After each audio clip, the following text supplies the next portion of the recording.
So in this position here, I have Bob in the guard. Bob's got stocky shoulders and midsection, so it's tough for me to have good control with my ankles crossed.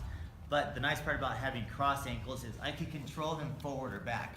If he's trying to choke me, right, I can push him away, get my head back, and it's a lot more difficult for him to do a choke.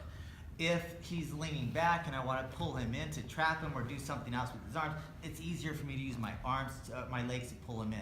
I can also use my hands and my legs together, and that helps me pull him in. And that's what I'm going to do in this drill.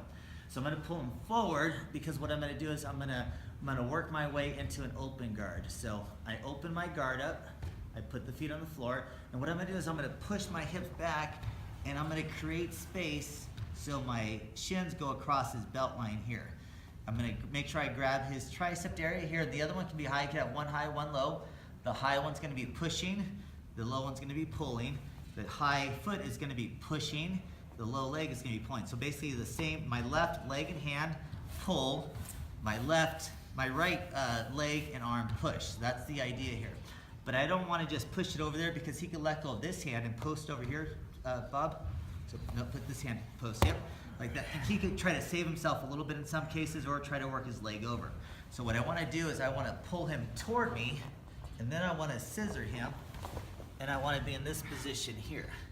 Or if we're over again and I want the opposite side, I've used my legs and my arms to pull him in. I trap the opposite elbow and I have the other one high.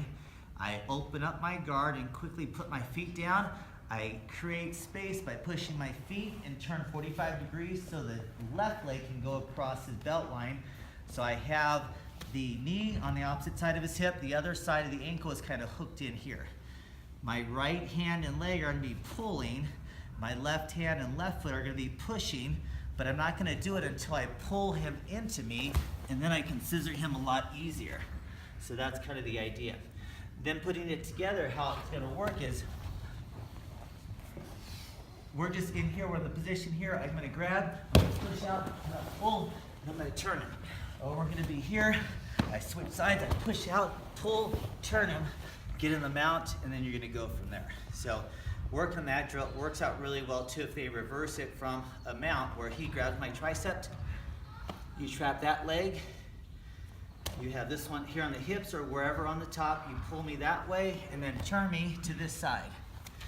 See how I ended up in this position? So then I'll switch legs, pull, and then that's a good place of adding it. So it's a good way to add the scissor for if I had him out, he was able to turn me to a side, and I'm going to scissor him from there. Practice that.